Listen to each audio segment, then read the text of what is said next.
Exercise 2Z, Extracting Information Review. I suggest you take about 15 minutes to try and complete this exercise. You'll be transforming data from dataset A in file 2Z. The file looks like this and represents negotiated duty-free margins across the 4 quarters of 2019 for specific brands supplied by different suppliers. What makes this difficult is that even the column headers of quarter 1, 2, 3 and 4 are also combined in one cell, so you'll have to think carefully about the order in which you do these steps. Once you've identified the quarters of each value, we want to see one column of margins and one row per brand to give an output layout that looks something like this.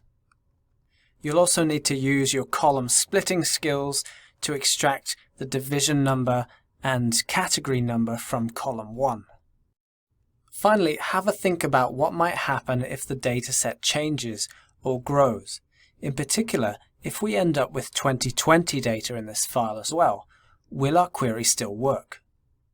This video provides clues for student exercise 2Z. Clue number 1. Remove top rows, split column to columns by delimiter, and then promote to headers. Clue number 2. You may need to change the order of your steps. Clue number 3. Remember, delimiters can have more than one character. Clue number 4. Transform, format, trim helps you remove spaces from the end of text. Let's review exercise 2Z. Get a new data source from an Excel file. Source file 2Z. We're going to use dataset A.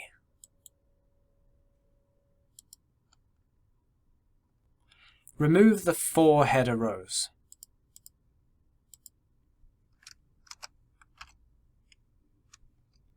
Usually at this point, we've been promoting our first row to headers, but in this case we have some combined headers in one cell, so we're going to have to do our column split before we promote to headers. Split column 4 by delimiter, and then select a custom delimiter. Our delimiter is in fact 3 characters long. It's a space, pipe, space. So we need to type space, pipe, space as our delimiter. It's 3 characters long.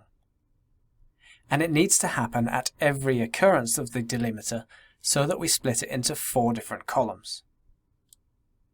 Now we can use the first row as headers. Filter the first column to hide any empty rows. I'm going to split the product details column using a dash as my delimiter.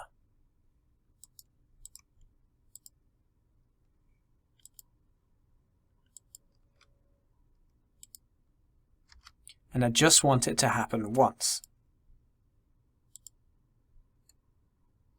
I want my division column to be written consistently, so first I'm just going to extract the division number. I can do this by going to the Transform tab and extracting the last character.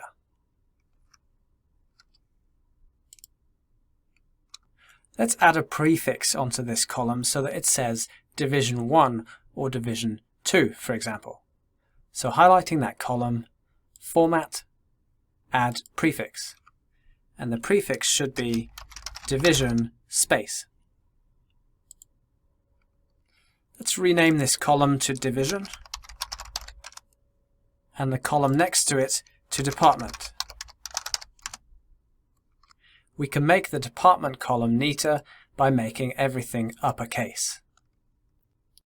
Now from supplier A, we've been supplied with 2 different brands at a set margin for these 4 quarters. But we need those products to appear in different rows.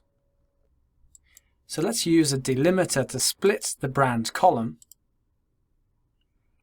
semicolon, at each occurrence, and we'll split that into rows. We have some unequal spacing at the beginning of this text, so let's go to Format, Trim. Filter out any blank brands. We now need to unpivot the quarters so they appear in their own column. Select everything else that we want to keep static and press Unpivot Other Columns.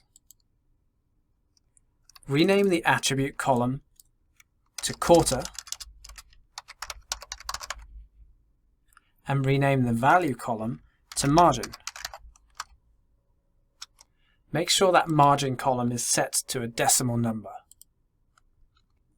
That's the basic query done, so let's rename that Power Query Exercise 2Z Chapter Review.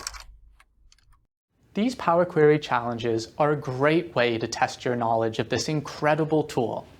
To learn more tips and tricks that save you hours of time, check out our Power Query Fundamentals course, where you can learn all the most widely used functionality using applied, real-world examples.